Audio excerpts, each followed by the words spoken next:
আসসালামু আলাইকুম। আপনাদেরকে স্বাগতম আমাদের চ্যানেল গল্পের শেষ কোথায়। আজ আমরা ব্যাখ্যা করব ডাকু মহারাজ সিনেমার সম্পর্ক কাহিনী নিয়ে। এটি ২০২৫ সালের একটি অ্যাকশন ড্রামা সিনেমা। পরিচালনা করেছেন ববি কোল্লি এবং মুখ্য চরিত্রে রয়েছেন নন্দামুরি বালাকৃষ্ণ। সিনেমাটি ন্যায় বিচার, প্রতিশোধ এবং একজন সাধারণ মানুষ ডাকু হয়ে ওঠার কাহিনী নিয়ে উল্লেখিত। এছাড়াও সম্প্রতি নেটফ্লিক্সে মুক্তি পাওয়ার পর কিছু গুজব ছড়িয়েছে যে উর্বশী রাউতেলা দৃশ্যগুলো বাদ দিয়ে দেওয়া হয়েছে, কিন্তু এটা সঠিক নয়। সিনেমাটির ওটিটি সংস্করণেও তার সব দৃশ্য রয়েছে। তাহলে চলুন শুরু করা যাক। ১৯৯৬ সালের মদনাপল্লে এটি একটি সুন্দর শান্ত শহর, যেখানে ধনী ও দানশীল ব্যক্তি কৃষ্ণমূর্তি তার নাতনি বৈষ্ণবীর সঙ্গে বসবাস করতেন। কৃষ্ণমূর্তি তার মালিকানাধীন চা বাগানে অবৈধ পশু পাচারের প্রতিবাদ করলে তিনি শক্তিশালী নেতা ত্রিমূর্তুলু নাইডু ও তার ভাই মনোহর নাইডুর রোষানলে পড়ে যান। বৈষ্ণবী ছোট হলেও দাদুর কাছে থেকে ন্যায় বিচারের শিক্ষা পেয়েছেন এবং নির্ভীক স্বভাবের। এরপরই গল্পে প্রবেশ করে গোবিন্দ গুজ্জর, যে গোপনে দস্যু সীতারামের লোক।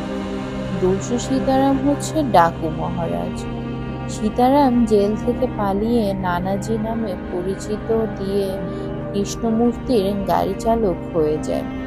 সে গোপনে বৈষ্ণবী ও তার দাদুর সুরক্ষা দেয় এবং ধীরে ধীরে তাদের বিশ্বাস অর্জন করে।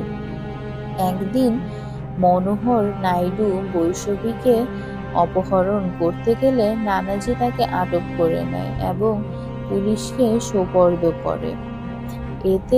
এতে করে ত্রিমূর্তুল নাইডু আরো ক্ষিপ্ত হয়ে যায় এবং সে কৃষ্ণমূর্তিকে হত্যার পরিকল্পনা করেন। একদিন রাতে ত্রিমূর্তুল নাইডুর লোকেরা কৃষ্ণমূর্তির বাড়িতে হামলা চালায়। তারা কৃষ্ণমূর্তিকে নির্মমভাবে হত্যা করে, কিন্তু বৈষ্ণবীর কোনো মতেই পালিয়ে যায়। এখানেই প্রকাশ পায় নানাজির আসল পরিচয়। সে আসলে ডাকু মহারাজ।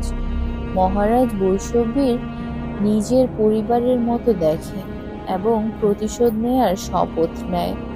মহারাজ তার দল নিয়ে নাইডুদের সাম্রাজ্য ধ্বংস করতে পরিকল্পনা করে।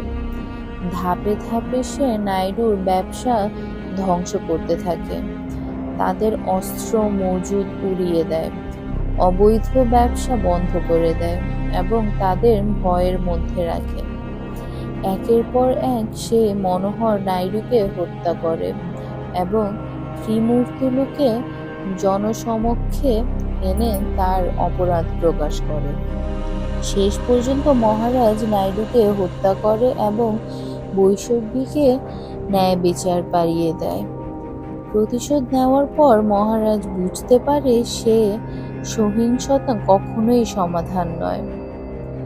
সে পুলিশের কাছে আত্মসমর্পণ করে এবং বলে, আমি অপরাধী নয়, শুধু অন্যায়ের বিরুদ্ধে লড়েছি। বৈষ্ণবী তাকে থামাতে চেলেও সে জেলে যাওয়ার সিদ্ধান্ত নেয়। সিনেমার শেষে দেখা যায় একটি নতুন প্রজন্ম বৈষ্ণবীর মতো সত্যের পথে হাঁটতে শুরু করেছে।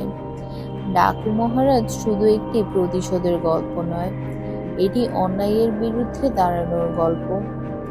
আপনাদের কাছে যদি সিনেমাটি ভালো লেগে থাকে আমাদের কমেন্টে জানাতে পারেন।